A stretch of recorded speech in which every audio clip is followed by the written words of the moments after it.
Welcome to Maximal Being, a podcast devoted to ditching fad diets and using real science to get you healthy and feeling great. I'm Doc Mock, a GI and functional medicine doctor who harnesses the power of gut health to get you achieving your goals.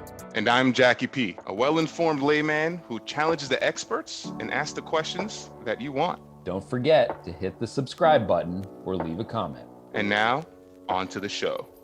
You know, it's funny you bring up YouTube because, one thing that I used to do on YouTube is before, I'll tell everyone my old school routine. I used to wake up. This is when I used to use R.N. Graham's famous body composition competition workout plan. I used to wake up at 4 at a 30-minute bus ride, and I would listen to nothing but these motivational videos of like dudes yelling, "You gotta do it. You gotta want it more than everyone.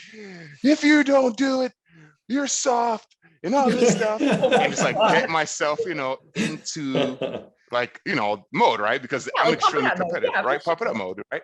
But I noticed that you also had an interesting perspective on like ditching motivation in willpower, right? Like sometimes like that's not the only way to kind of get yourself consistently in like a routine. For me, that's how I had to do it, because I had to basically slap myself around a couple of times, right? But that may not be for everyone. Well, no, actually, I think we're going to say the same thing once you understand my point. So my point is not that motivation is bad, but my point is that a motivation is sort of akin to an emotion, as in it ebbs and flows. And so you have to know, when is it going to ebb and when is it going to flow? So at 4 a.m, you probably need a motivational speaker to pump you up, because your own internal motivation is sort of like, oh, it's 4 a.m. So my problem, when I say that I want people to ditch motivation, what I mean is I want them to ditch relying on motivation to see them through, because it just won't. So I'll give you an example. It's better if I just give you an example. January 1st, you're like, I'm so motivated. Feels very powerful. This year, I'm going to crush it. I'm going to go to the gym. I'm going to eat right, all the vegetables, all the water. You don't create a plan of how it's going to happen. You don't get a fitness buddy. You don't, decide how you're going to meal prep. You don't do any of the advanced planning stuff. You're just like, I'm motivated. And the problem with that is, there's a cognitive distortion called present bias. So present bias is basically this idea that however you feel in the moment is how you think you're always going to feel, which is just lies. It's not. Everybody, even the most motivated person, will feel slightly less motivated at some times, right? Like I don't always feel like jumping up and doing a workout. Now, I always do the workout because I'm consistent, but I'm not consistent because I'm necessarily motivated. I'm consistent because I've built good habits. I have an environment around me that helps me succeed. And because I understand how the brain works, and I understand that I'm not going to always be motivated. So when I feel that motivational low, I can say to myself, Kathleen, you're just human. You don't feel motivated, but guess what? It doesn't matter if you feel motivated. You're still going to do the workout.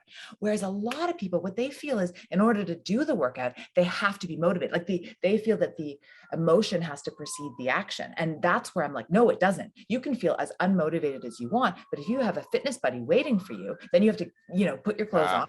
Go meet the buddy. So my point is, don't rely on motivation. Use it when you feel it. Use it to set yourself up for success, to create systems that will aid your future self. Systems like having a fitness buddy, like scheduling things into your calendar, like getting all the crap out of your house, right? So another like food example of this would be like, okay, you're at the grocery store and you're like, oh, that ice cream looks really good. And you're like, you know what? I'm totally going to be disciplined enough to not eat that ice cream. I'm going to get it. I'm going to get a really small bowl, maybe once a week. And that, that tub will last me 6 months. And now maybe for some people they can, but for most people, it comes at 11 o'clock at night, they're exhausted. They've had a long day of people saying, don't do that, don't do this, bosses yelling at them or whatever. And then they're tired and they eat the tub or half the tub or whatever. They eat more of it than they want. And then they feel like crap. And my lesson to my clients is that's not a you problem. That's just you have not set yourself up for success, and you don't understand your neurobiology, and you don't understand how the brain works. And once you understand the brain, then you can say, okay, I know that I'm going to have periods of low motivation. And for example, at 4 a.m, when I'm going into work, maybe I need to have a bunch of YouTube motivational speakers on my phone ready teed up, so that I can listen to it, and that'll pump me up, and that'll give me the motivation I don't quite have, and then I'll be good to go. So another example A present bias would be you wake up in the morning, it's 4 a.m, you're tired, right? And people, again, it's this cognitive distortion. So it's not necessarily a conscious thing, but they sort of feel like, well, if I'm tired now, I'm always going to be tired. So you snooze the alarm, you go back to bed. Once you understand that this is your brain playing tricks on you, then you can say to yourself, yeah, I feel tired now, but I feel tired. I've been sleeping for 6 or 7 or 8 hours. Of course I feel tired. I'm not awake yet. What, you think you're supposed to be awake at 4 a.m? Like, no, that's stupid. It's not logical. So if I want to feel more awake, what do I have to do? I have to get out of bed, and future me will feel better. So it's about sort of normalizing how you feel in different moments and saying like, yeah, I feel tired. I'm supposed to kind of feel tired right now, or I'm allowed to feel tired because I'm human, or I'm allowed to not be motivated. And it doesn't matter because I'm going to work out anyway, because exercise is a non-negotiable. Jackie, did you mostly listen to Terry Crew yelling at you? Because it made you think about RN Graham yelling at you. Yeah, pretty much. Yeah. Just, that video when he's doing the crazy workout, he dances for like 30 seconds. He's like, that's one. Yeah. Yeah. I was going to say, what were your favorite motivational videos? I tell you, I literally listened to them all. I'd listen to, I don't know if anyone knows Eric Thomas. Oh, no. He's like the hip hop preacher. He was like homeless. He had trash cans. It's like his whole thing. And he's just really aggressive. It just yells at you. And I don't know. I soak it all up. Like, yeah, wake me up. This bus smells like pee because it's in Philly. And I just want to get out of this bus and go work out. I love the fact that you know yourself well enough to know what's going to pump you up. And I really think that if anybody listening gets anything from this, is that you kind of, it's like that Socrates, know thyself, right? And you have to know what is going to be the things. For some people, those videos would make them want to punch somebody in the face. For others, those type of videos would make them motivated. For me, and this is sort of very embarrassing, and you guys can make fun of me all you want, but one of the things that's very helpful is I set my alarm across the room. It goes off. It is playing Britney Spears. I love it. All you want. I get out of bed, and by the time I get to my alarm, I'm already dancing. You're dancing. So it doesn't matter. So I'm awake, and and she's somebody I grew up with in high school. It's great memories. It's very high energy. And then, by the time I get to the alarm, I'm like, I'm not going to go back to bed. Like I've already I'm shaking my booty and I'm like ready to go. And I'm like, okay, gotta get on the treadmill. Right. So most people, that sounds terrible for, but for me, that really works. So, and in the end, it doesn't matter as long as it works for you. As obviously don't hurt somebody else in finding what works for you, but as long as it's not hurting anybody else, and you can afford to do whatever you're doing, it's about finding the tricks that will make your fitness and health a non-negotiable. It's all about consistency. I feel like now more than ever, I respect Britney Spears. I feel like, so, oh gosh, that poor woman. Well, I don't know. I feel like when people who actually, you seem like you actually know music. So I feel I'm always a little bit embarrassed to say this, but my joke through the entire pandemic. So Canada has been very, very locked down, and Toronto just actually got out of another big lockdown, and now it's opening up again. And anyway, my joke through the entire pandemic, when we weren't allowed to go to, we weren't really allowed to travel, we weren't allowed to go to concerts, everything was closed down. And I always joke to everybody, I was like, the only thing that I would be willing to risk getting COVID for would be a Britney Spears concert. And then other than that, stay at home, I'm locking myself in my house. I was like, but if she's down tour, I'm there. Yep. Hey, listen, she's free now. There might be some sort of Netflix special or something coming up, or maybe a book deal. I don't know, but the people are waiting, I'd say. People are waiting for sure. And it's whatever puts a smile on your face, right? Absolutely. Absolutely. Well, listen, we've been chatting with Kathleen, and we are going to take a quick commercial break, and we will be right back. What's going on, Maximal Beings? It's Doc Mock here. Many of you are returning to the gym now, but some are not going back. Regardless of what you plan, Rogue has got the right gear to fit your needs. I personally own a barbell set and love it. The Black Ops shorts are sweat resistant and flexible for getting deep in your squats. Head on over to maximalbeing.com/rogue for our referral link. Order 3 items and they ship for free. And as usual, it's Doc Mock, and I'm here to maximize your pathway to wellness. If you're stuck at home and cannot make it to the grocery store, delivery may be the best way to stay clean and healthy. Instacart is the national leader in the direct-to-home delivery service. With numerous major chains and food from smaller stores, you can get those local veggies sent directly to your doorstep. Head on over to maximalbeing.com/Instacart and maximize your nutrition today. Hello, everyone. Welcome back. Did you miss us? Because we missed you. We did. We did. We all cried, and everyone, we were just consoling each other virtually. Big virtual hug. Big virtual hug. There should be a hug button on Zoom now. Yeah, Yeah, listen, Zoom, and they're all listening, recorded anyway. Trademark patent pending, Jackie P Incorporated. Yeah. You heard it here first. It's on track. Yeah. But so we've been, speak with Kathleen about just, really how to save yourself. I forgot how you said save you from your future self. Did I say that right? Save you from your future self? Creating your fitter future you, one moment, like in this moment, because this is the moment you have control over. But I do think it's more like saving your current self from giving into sort of your desires or your inner saboteur, to go back to that sort of origin story, hero's journey kind of language, right? We're all fighting these villains, health villains, the food pushing aunt, who's like, eat this, but most of the villains tend to be in our own mind and our own soul. And they're the people who are saying like, you can't do this, or you're going to fail, or you should just eat that cookie because why even try? Like, you're always going to be fat, those kind of, that inner self-talk. So I don't know. I think success for your future self requires an ability for your current self to manage your negative inner self-talk, and to not let your desires of the moment steal help from the future you, right? Because it's so easy to think, well, I really want that. And it's like, okay, just take a pause and say, is that what you need, or is that what you want? And will your future self be happy with that choice? Will your future self be proud of that choice? If you go to bed tonight, are you gonna be able to lay your head down and say like, I feel good about my choices? That's I like that. The desires of the moment. I always used to tell folks, a moment on the lips, a lifetime on the hips. And I feel like it's definitely not as good as that. That's necessarily, it's not that that's untrue, but the problem with that is, my problem with that is sometimes the best choice is to have a beautiful piece of chocolate cake, or to have, so I don't want anybody's takeaway from what I'm saying is to say that it's never a good idea to indulge, sometimes a beautiful family dinner is exactly what you need, or, to go for a date and get a little bit of ice cream and go for a walk. So it's not that, listen, we have one precious life, it's worth living, everything in moderation. My point more is it worth it? Is it a choice that you're going to be happy with? Right. Sure. And, I love certain foods. I love chocolate. So, a really nice piece of chocolate or some chocolate almonds, if I'm on a date with James, like we have a little puppy Olive, so we go on a walk, get an ice cream in the summer, like that, I will love that. But if I eat a tub of ice cream at home by myself, like I won't love that. So it's more about like thinking, okay, is it worth it? Do I really love this food? Like if you're in front of a big table of desserts, don't take everything, take a small amount of the thing that you love, or say, I'm going to pass because I don't love any of this stuff, and then if you do have it, like actually be in the moment and enjoy it. Don't be watching television or doing 5 other things as you scarf down, chips.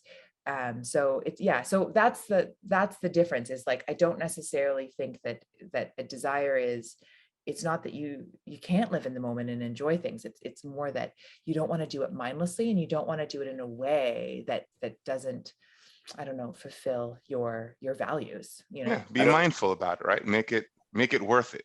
Exactly. Do you love it? Is it worth it? Yeah. Make it a choice. Make it a choice. I think the thing is, if I was going to sum it up, it's just like, be intentional about it, really. Right. Because so often we make choices that are so like almost below our level of consciousness. It's just like we're scarfing, you walk by your coworker's desk, when we weren't all virtual, and sort of like scarfed food off the desk, or, parents will say to me all the time, like their kids will be eating and they're sort of like nibbling off the kid's plate, or like, or you're cooking for your family and you sort of eat a dinner before you even serve the dinner. So it's more like just making sure that your choices are intentional. I was just going to say that I think Olives and all the puppies out there, the COVID puppies, are like the ultimate health motivation. Like Absolutely. If you let a dog dictate your movement schedule, you will be in good shape, because those puppies can move. So thank you, puppies, for America. So important for movement, and just that unconditional love and the look with Olive looks at you and is like, oh my God, I want to go for a walk. Talk about fun. Yeah. But she's going to have a rude awakening when our world, no, because you got her right before COVID. She's never had a day alone. She has James all to herself. Like, you know, he's actually is a lawyer, and he sits at his desk, and like she sits on the sofa beside him, and she's like sort of looking at him. And 3 times a day he gets up and he goes for a walk. And oh my God, when he goes back to work, I don't know, she might go into a deep depression. If you've ever, I don't know if you've ever seen a dog be depressed, but that dog is depressed. Well, the good thing is they forget. Yeah. Yeah. Dogs definitely improve your blood pressure and your mood. It is evidence-based. Go ahead, Jackie. Yeah. Apologies. No, I got questions, right? I got questions. All right. So quick and easy question. Because you've touched on before, but you know, we'll dive deeper about it. What is your favorite exercise? Oh, okay. Well, I love my Peloton. It's right over there. I love Cody. One of the things I like about Peloton is, I think, as you can tell from me, I like little sayings and inspiration. And so I love doing a workout and getting to feel like I'm moving, but by the end of it, I'm like, okay, that one, I'm writing that down. So, you know, Cody says a lot of time, you know, he'll start by being like, breathe in the good stuff, breathe out the bullshit. Right. And then I will take that to my clients. I like it. Having like a stress day, I'll be like, okay, let's just take a pause before we do exercise. Let's do a couple deep breaths and let's, you know, breathe out your bullshit. Or the other day I was doing one, and I think it was Jess Sims, and she said, when life gives you a cactus, just don't sit on it. And I love it. Bad things happen all the time, but so often we take that cactus, we put it on a chair, we sit on it, we like rub our butt in the cactus, and then you're like, oh, my butt hurts. And it's like, why didn't you just put it on the windowsill and look at it? Like, why do you have to, right? It's such a human thing. We're like, oh, this bad thing, like, let's compound the problem by making all the worst choices. So anyway, I really like my Peloton. I like, but I think it's also a little bit of the community. Like, it, you know, I think it feels good to be connected, especially in COVID. So, but nothing beats running, and nothing beats running outdoors, and looking at nature in a ravine. Like, you know, it just centers me, and it makes me feel, I don't know, like the best version of me. So for sure, running, and Peloton, and then maybe Pilates and core work. You know, Kathleen, we have a lot in common, but the one thing we don't is the running. I am a man of poor knee situation. My knee situation is just not, you know, they went hard and fast. My knees are like 65 already. Hence why I'm at this standing desk. But you know, what is your exercise that you love? Myself, actually, it's been different. I used to really like just like lifting heavy things like squats or deadlifts or just bench pressing, any of those movements. But I've actually been getting a lot into mobility. So I've been doing a lot of stretching and mobility exercises because my future self, I have a 3-year-old son, and I want to be able to keep up with him and roll around and do all that stuff. So it's really changed my focus of what I want to do. So I love that. And I've been doing that. Why of your son. I think that's so important for everyone to find that why. Like, why do they want to move? Because you know, as we said earlier, you don't always feel motivated, and you know, if you have a son, like, you're going to be tired, and there's going to be a lot of like, moving parts in your life, right? It can be easy to be like, well, this, you know, my health isn't a priority. But when you can think about the thing that you love, your son, and you can think, okay, I'm not just, my current self isn't just moving for me, but my current self is moving so I can be this active dad. Like, it's so much more inspiring, and just gets you know, to show up for yourself every day. And, you know, I think the theme of this podcast is just that consistency. And I promised him that I'm going to pick him up until forever. So no matter how old he is, I want to be able to pick him up. So it's a tall order, so I got to, you know, keep up. Second question. Okay. What is your favorite health book and why? Okay, so I can't give you one because I'm a woman of very many words, but I can give you a couple. So I love Atomic Habits by James Clear. Really great for habit change. And he also is very, quote unquote, into this idea of the future self. He talks about every choice you make being a vote for the future you that you want to be.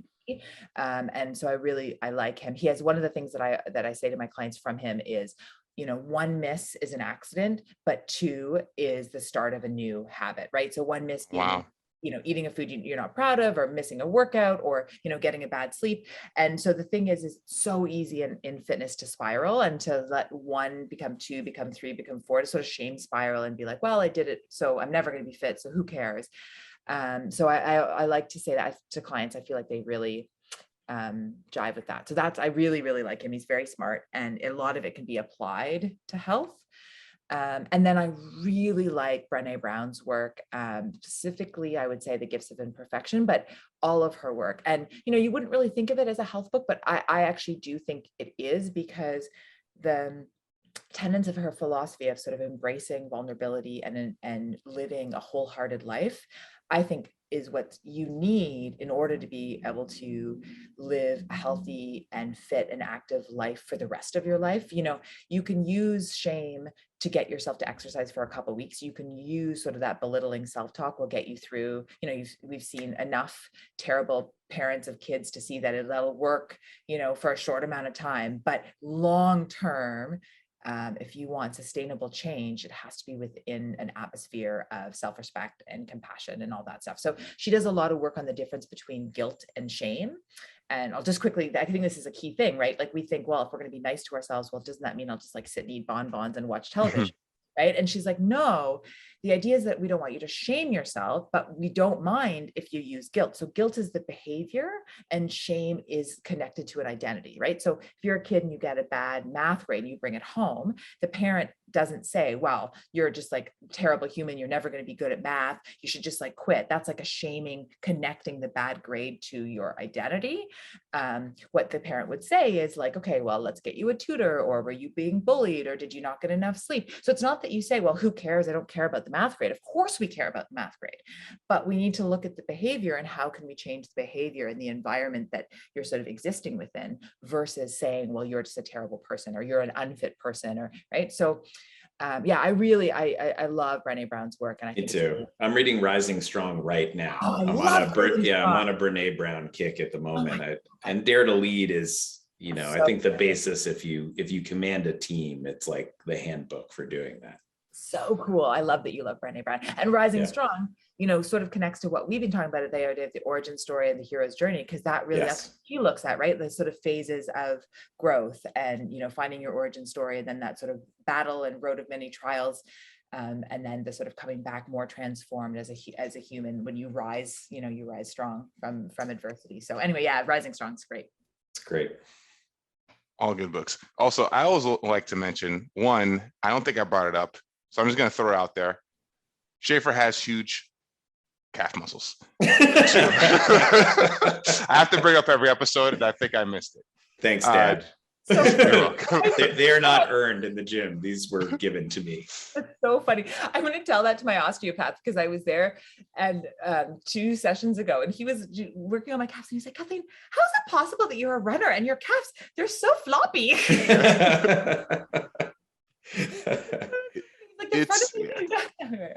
You would need a crowbar to move mine around, I think. Those things are taught. Actually, okay. Yeah, funny story. I did get a massage recently, and the person had to bring out those massage tools to work on like the the calf Graston muscles. tool? Yeah. Oh my God, Graston is painful. It's wonderful. It works, but oh my God. It's like So I'm jealous of your calves. Maybe you should name this podcast. Kathleen is jealous. Calf talk. Doc. That's just main takeaway. Highly caffeinated. Yeah. Paleo, keto, vegan, and carnivore. Maybe you've tried them all, but did you have success? Are you still doing that diet? Turns out there's not just one diet right for one particular person. By understanding how your body works and the relationship behind your body's workings and these diets, you can then approach the perfect plan for you. In the Perfect Human Diet course, we talk to you about your body's inner workings and the pros and cons of each plan. We discuss how our ancestors ate and have eaten, and lay a framework to tailoring a plan that is perfect for you. To learn more about the Perfect Human Diet course, head to maximalbeing.com/courses to find out more. And as always, I'm Doc Mock, and I'm here to maximize your health. You cannot supplement your way to health. but there are things that we need to add to our lives that can maximize our pathway to wellness. The American diet is virtually devoid of omega-3 fatty acids, which play a major role in cardiovascular disease, gut permeability, and mental health. Personally, I take omega-3s every night, and iHerb is the best place for clean, natural sources of supplements. I love the ZenWise omega-3 fatty acid supplement, which is free of fish burps and good for the environment. Head on over to maximalbeing.com/iHerb, that's IHERB, and enter the code B as in boy, D as in dog, B as in boy, 5528, and receive 10% off your orders for all supplements. Maximize your supplements with iHerb. Third question. Okay. What is the craziest diet that you've either been on or heard of? Well, so, okay. So yeah, crazy. But so I don't know how honest I want to be. Okay. So You could protect identities as well. You could say, someone you right. know. No, I meant more like honest about my sort of journey. So I'll start with clients first. Definitely the one that I dislike the most is this Dr. Bernstein diet, but it would just basically any sort of really low calorie. So Bernstein is like 800 calories a day, and you go in and you get these like shots in your arm, and it's so dangerous. And I've seen so many people when they've done that in their past, and now it's just so hard for them to lose weight. And it just, well, I mean, the doctor would be able to tell us more about why it's bad, but it just sets people up for such failure. And yeah, so that would be the thing. Those type of diets are the things that I find the most frustrating, but it's more than that. Like, it's almost like I'm angry on these people's behalf, because it's not that they're not trying and working. They've just been, created a body that is just like, oh, well, if I can survive on 800 calories, well, then I'm going to gain weight if you put me on 1300, which is like a totally normal amount to eat, so, and they just feel so much shame and frustration. And yeah, so I would say that. And then I'm going to be honest. I don't talk about this very much. In fact, I'm not even sure if I've ever talked about this in a podcast, but I actually think it's really important. Yeah, you're welcome. I think that it's important to hear. We talk a lot about sort of eating disorders in the more sort of quote unquote traditional, the ones that are known, right? Anorexia, bulimia. And what is not as widely known is the idea of REDS in sport. So it's relative exercise. Basically, the idea is that you're eating enough, you're eating the amount of calories that like a normal human or a normal female in my case would eat, but you're doing like 6 hours, of exercise a day. So relative to the amount of exercise you're doing, it is not enough food for you. And the reason why I think it's important to bring this up is, and you can look, there's lots of scholarly articles on it. In fact, there was a really good podcast with Rich Roll a couple of years ago where he interviewed the elite female runner, and she was talking about it. But I just think it's not given enough airtime, because when you have REDS and you're an athlete, it's very like you can pass, meaning you go out to dinner with your friends and nobody's like, oh, Kathleen's not eating any food, because you are eating food. And, most women, who are not active, they don't eat a huge amount. So if they have a dinner that's, 300-400 calories or whatever, and that's what you're doing, then, and you're pretty healthy and they know you're pretty healthy, then you're like, oh yeah, that's fine. Like, nobody worries about it. But the thing is if you've done a 6-hour bike ride, that is not the dinner that you should be eating. And you definitely shouldn't be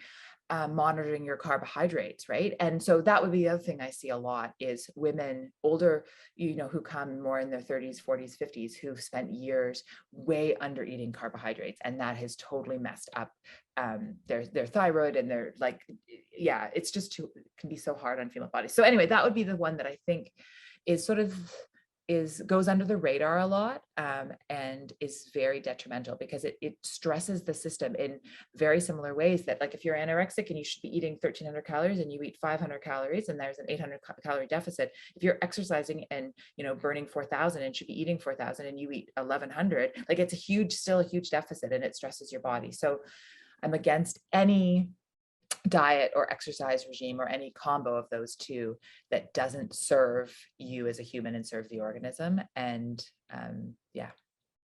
Love it. Yeah, well, listen, thanks for sharing that, because I think one thing, and I think I could agree, there's definitely something that isn't spoken about enough. And Doc Mock has always brought up telling folks that, hey, when you want to start working out and start getting healthy, right, everyone's natural reaction is to eat less, because though this old outdated school of thought is less in, less out, right? And that's not the case, right? You need to eat more and flush your body with all these nutrient dense foods and good, healthy, just vegetables. If it's a carrot, eat a carrot, right? I'm basically just regurgitating everything Doc Mock has ever told me. That's how I learned it. Yeah. But I mean, yeah. It's a, not to go off on too long of a tangent here, guys, but the original concept of the calorie was invented by this scientist at the turn of the century. And he basically just took tons of food over the course of 20 years in Hartford, Connecticut, and burned it to a cinder in something called a bomb calorimeter that measures the amount of energy it takes to raise, 1 liter or milliliter, depending upon big K, big C or little c. And then after that, he burned the excrement of people when they eat these foods and looked how much energy comes out. And then every single time after that, we took that very controlled lab environment and applied it to human beings. And we are just not that simple. And we're not living in a vacuum, right? Yeah. It may feel like it with the pandemic sometimes, but we're not living in a vacuum. Yeah, we're not that simple. I think that should definitely be on a t-shirt. And I think that we need to learn how to be sort of radically honest with ourselves about how we're feeling. Like, are we feeling better? Are we feeling worse?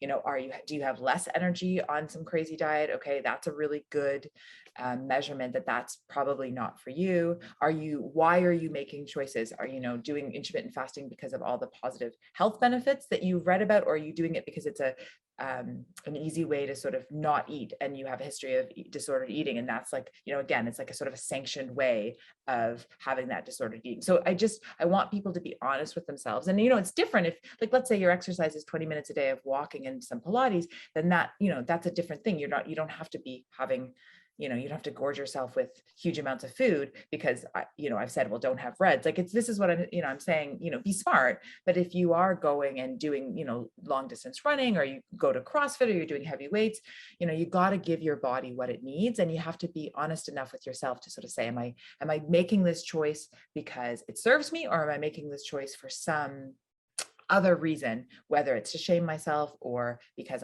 maybe I'm overeating because I'm sad and really I should be phoning a friend.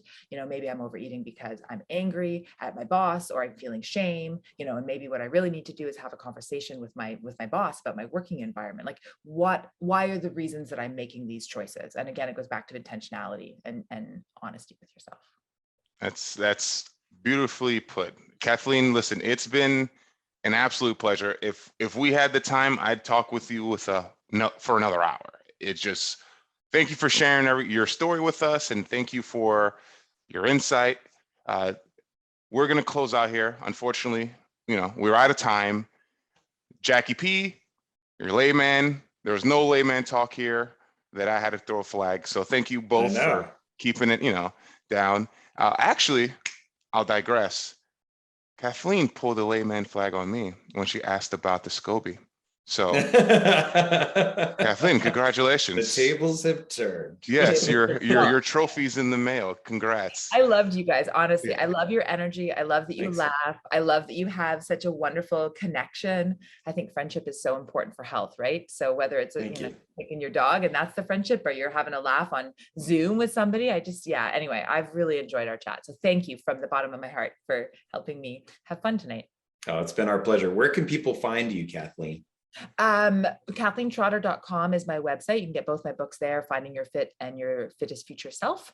And I'm Fit by Kathleen T on all the socials. So if you have any questions about anything, you reach out on Instagram, Twitter, and Facebook.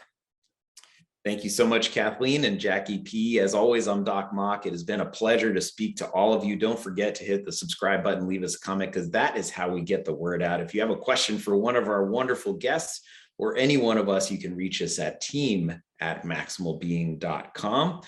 Our kombucha course, which I accessed again recently, you can make a SCOBY at home, is still available for sale. And we are here to support you in whatever gut health or otherwise endeavor you may be adventuring on. And as always, I'm Doc Mock here with Jackie P and Kathleen Trotter, and we are here to maximize your health.